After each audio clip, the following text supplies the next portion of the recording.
Welcome to Storytime with Lola. I'm so happy to see you. Today we're going to enjoy a book called Chicken Talk. It's written by Patricia, MacLachlan, pictures by Jarett Krosoczka.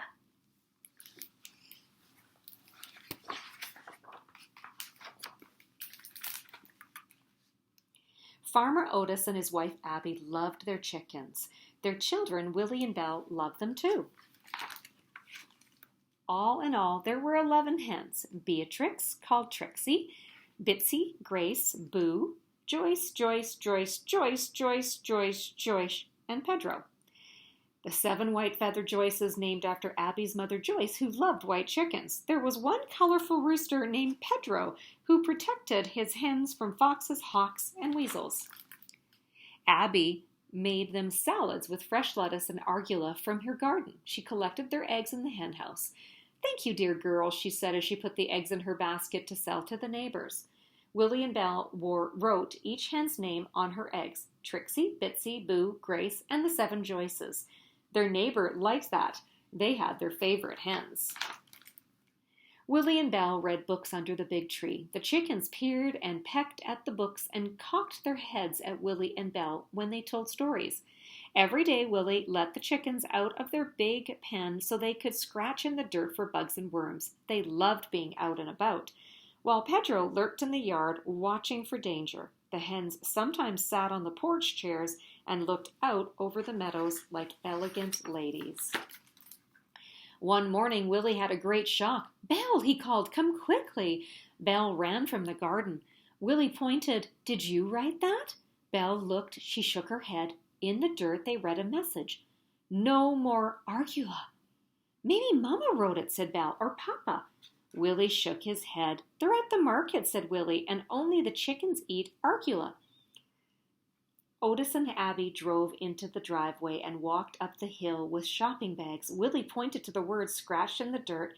Trixie strutted over and looked at Otis and Abby with her bright, beady eyes. "Trixie wrote that sentence," whispered Otis. "Yes," said Abby. "Don't tell anyone," said Otis. "They'll think we're nutty." Abby nodded. "I thought Trixie liked arugula." When Abby went to collect eggs in the morning, she called another message. Otis, Willie, and Belle came running. The sentence read, "The fox is not intelligent." Otis looked at Pedro. "I heard a kerfuffle near the pen last night." "Good job, Pedro," called Otis. "I heard your squawking and the flapping of wings. When I came out, the hens were safely in their hen house, and you looked very proud." "Do you think there will be more chicken talks?" asked Abby. "Yes," said Otis. "Yes," said Belle. And there was. Willie and Belle found more chicken talk the next day under the tree. More stories about brave chickens. "That's Boo," said Willie. "She always has her beak in a book. They learned their letters from looking at our stories," said Belle. Soon the secret came out. Trip, the mailman, found a sentence in the dirt by the mailbox.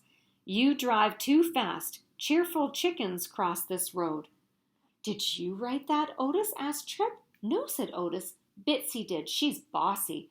"Sounds almost poetic," said Trip. "Too poetic for a chicken." "No one in town will believe that your chickens can write. I don't believe it myself." And the townspeople didn't believe it. How could a chicken write? Why would a chicken write? No other chickens in town wrote messages in the dirt. "Come see for yourself, Trip," said Otis. "Put up your tent and spend the night." Trip brought his small brown tent and sleeping bag and pillow he set up near the chicken yard. Everyone went to sleep. There was a full moon. Early in the morning, while Trip was still sleeping, Willie let the chickens out of their pen. In the kitchen, Otis smiled as he drank his coffee, and soon it happened. Outside, there was a loud howl from Trip. Otis opened the kitchen door and looked out. Trip clutched his pillow. His tent collapsed on one side. He pointed to a message in the dirt. "You snore, and there is a snake in your tent." A small snake slithered off into the bushes. "It's true," said Trip, trying to catch his breath. "Who wrote that?" Pedro walked up to them, his eyes shining. "I'd say it was Pedro," said Otis. "And you," said Willie. Now everyone in town knew about the chicken talk. Being the mailman, Trip saw everyone, and he told them how he was saved by chicken talk. Everyone in town bought more eggs and wanted to know the chicken talk of the day. And there was lots of chicken talk. Too hot, can we have a fan? Much too much rain, we need an umbrella. There are new chicks, come see. Has Grace written anything? Asked Abby one day. Grace is shy. She doesn't have anything to say, said Otis. Grace was Otis's favorite hen. She had golden feathers lined in black. Sometimes the sunlight made her feathers gleam like jewels. She is quiet, said Abby. I like the quiet. But it wasn't quiet for long. On Sunday morning early, there were 7 messages. Too many Joyces. I'm the real Joyce. I'm not Joyce, and not me. I've never been a Joyce. I'll never be a Joyce. No more Joyces. What will we do? Said Abby. Nothing, said Otis. They'll tell us. And they did. Names were found all over the dirt yard. Willie and Belle discovered them in the driveway and in the pen and by the barn. Josie, Louisa May Alcott. Jane, the real Joyce. Mickey, Emily Dickinson, Belinda. Trip again found one name in the dirt by the mailbox. Who's Belinda? He called. One of the Joyces' new names, said Otis. And then it was quiet. Peaceful, said Otis. Papa, said Willie. What? We'll never tell all the white feather Joyces apart, no matter what they have named themselves. Otis smiled. I know, and believe me, they'll tell us. More chicken talk, said Belle.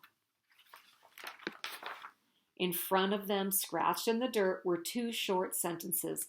We love you. Good night. Grace came over to look at them all. Grace, whispered Otis, it was you. Grace, said Abby. Grace, said Willie and Belle together. That was the kind of chicken talk they loved. So sweet. Thanks for joining me. And remember, till next time, Lola loves you.